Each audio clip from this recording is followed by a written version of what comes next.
All right, good morning, you guys. Time for your health check and time COVID-19 questions. Our first one comes from Juanita, who asks, is a negative test going to be required to return to work? That serology test to show antibodies. Good question. Dr. John Carlos says, well, it depends on the test and the person's job, basically. Right now, that current PCR test looks for the presence of virus genetic material to see if you're infected. If it's positive, then you're confirmed as having COVID-19 and presumed to be infectious. Having two subsequent negative PCR tests 24 hours apart after symptoms have resolved would indicate that someone's no longer infectious. Now, however, this level of testing may only be done in specific high-risk work groups.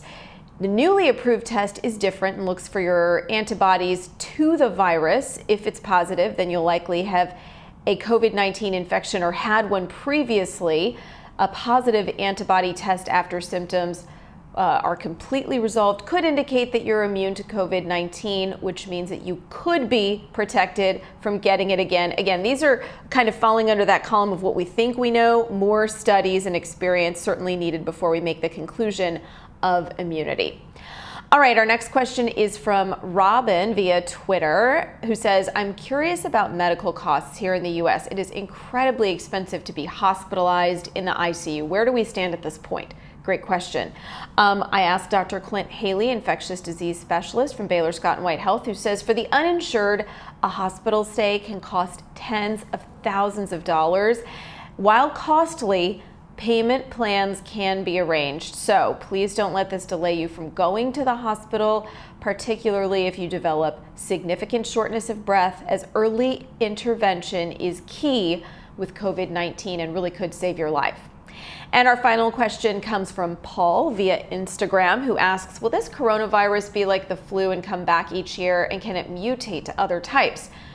Great question as well, Paul. We asked Dr. Mark Casanova, who said it will likely have a seasonal recurrence, although we're still unsure whether it'll undergo some of these subtle mutations or dramatic mutations. They're still studying that. Most viruses do undergo subtle mutations, which is also called an antigenic drift each year. That's kind of like the flu.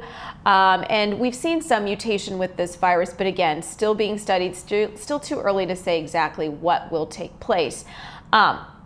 COVID-19, as well as, by the way, the flu of 1918, have undergone, as I mentioned, some dramatic mutations. All that to say, Paul, yes, COVID-19 will likely in the years to come mutate, but the hope is that with an effective vaccine, we can kind of control the current outbreak and then, if needed, tweak to match any subtle variations, kind of like with the flu season year after year.